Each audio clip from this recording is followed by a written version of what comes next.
2 weeks ago we had an unprecedented situation in Southeast Asia with 3 emergencies happening within 4 days of each other. On the 26th of September, Typhoon Ketsana made landfall in the Philippines, affecting the lives of 4.5 million people. The same typhoon went on to make landfall in Vietnam, affecting a further 3 million people. Dạ em cũng lo trừ không biết luôn. Dạ trừ em không biết ở Lái Chi Mô ở núp cho con kế ở nén mưa. Dạ trừ nhưng mà đây thì em thấy em cũng buồn. Dạ trừ cũng nhờ. And on top of that, one day after the typhoon struck Vietnam, there was a huge earthquake in Indonesia's West Sumatra province. Across the region, these 3 emergencies would have affected 4.5 million children, and this was a huge challenge for Save the Children to be able to scale up their efforts to try and meet the urgent needs of children and their families who are struggling to recover from these emergencies. In situations like these, children will be often living away from their homes, having either suffered from storm damage or earthquake damage, so we need as a priority to be giving them shelter, food and water, which are the essentials for survival. Then we also need to look at providing them with some hygiene supplies and household supplies to ensure that they won't get ill while they're living outside from their homes. In all 3 countries, our national staff have got a great deal of experience in responding to emergencies, and so they were able to immediately start to gear up the response efforts in country.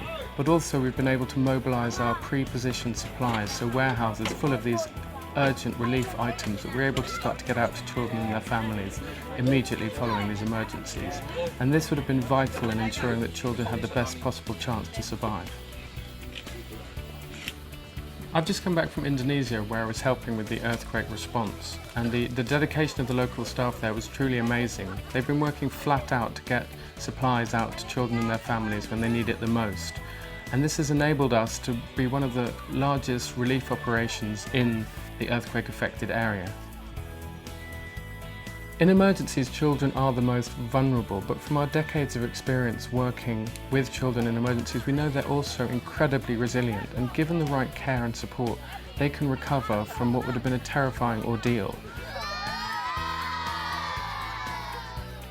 So in response to the recent emergencies in Southeast Asia, we look to establish what we call child-friendly spaces. This will be an area in the communities that have been affected that will be set aside for children to come together to play, to simply be children, which is the first step on their road to recovery. And also it gives the parents an opportunity to start to rebuild their lives, knowing that their children are safe and being looked after.